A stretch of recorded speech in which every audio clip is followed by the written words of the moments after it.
আপনারা জানেন বঙ্গবন্ধু শেখ মুজিবুর হত্যার বিচার কবে হয়েছিল। আপনারা জানেন ৭১-এর মুক্তিযুদ্ধের অপরাধের জন্য বা মানবতা বিরোধী অপরাধ যারা করছে তাদের বিচার কবে হয়েছিল। তার মানে এটা তামাদি হয় না।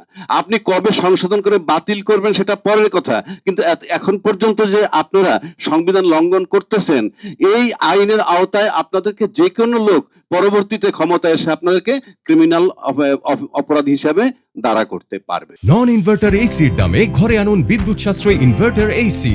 এখন 1.5 ton my one inverter AC মাত্র 48,900 টাকা পাওয়া যাচ্ছে মিনিস্টার শোরুমে। এটার মানে হচ্ছে যে আপনি সংবিধান মানছেন না। এখন সংবিধান না মেনে চলছেন কিভাবে? 2/3 মেজরিটি। প্রশ্ন হচ্ছে যে 2/3 মেজরিটি এমন একটা জিনিস, আপনারা কি দেশ গড়বেন না দল গড়বেন, এবং দল গড়ার পর কি ব্যক্তি গড়বেন কিনা, বিষয়টা হলো এইখানে। আমি একটা সিম্পল কথা বলি, ইতিমধ্যে আপনারা জেনেছেন যে বিএনপির যে ৩১ দফা, তার পয়লা দফায় ছিল সংবিধান সংস্কার কমিশন, অথচ পার্লামেন্টে দাঁড়িয়ে উনি বলছেন সংবিধান সংস্কার হয় না। উনি বলেছেন কি?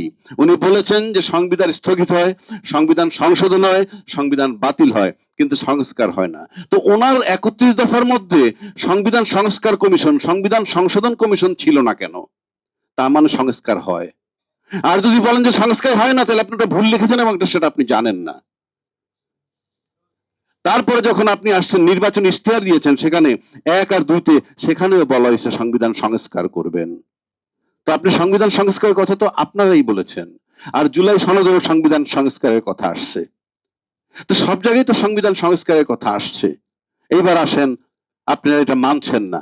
ইয়েস, আপনি না মানলে কিচ্ছু আসে যায় না, কারণ 2/3 মেজরিটি, এটাই বাংলাদেশ। আপনি একবার 2/3 মেজরিটি পাওয়ার মানে হচ্ছে আপনি সব আইনের ঊর্ধ্বে। কিন্তু একবার চক্ষু বন্ধ করে চিন্তা করেন, ৮০ বছর বয়স, ৭৮ বছর বয়স, ৮৫ বছর বয়স, রাষ্ট্র চালনা করতে করতে জীবন শেষ করে ফেলেছে, ৪০ বছর ৫০ বছর রাজনীতি করতেছে, কারাগারে কেন? জীবনের শেষ পর্যায়ে এত রাজনৈতিক অবদান আপনাদের, দেশ গড়লেন, সবকিছু গড়লেন, শুধুই দেশ গড়লেন, দেশের জন্য জীবন বিসর্জন দিয়েছেন, কারাগারে কেন? দেশের জন্য যারা জীবন দেয় বা দেশের জন্য যারা কাজ করে, হয় তারা শহীদ হয়ে যায়, আর নয় বেঁচে থেকে পান্তা ভাতার ওই মরিচ পেঁয়াজ দিয়া ভাত খায়। এর মাঝখানের যারা, তারা কিন্তু সবসময় বিলাসবহুল জীবন যাপন করেন, যাদের রাজনীতিতে কোনো অবদান নাই, যাদের আন্দোলনের অবদান নাই, যাদের কোথাও কোনো অবদান নাই।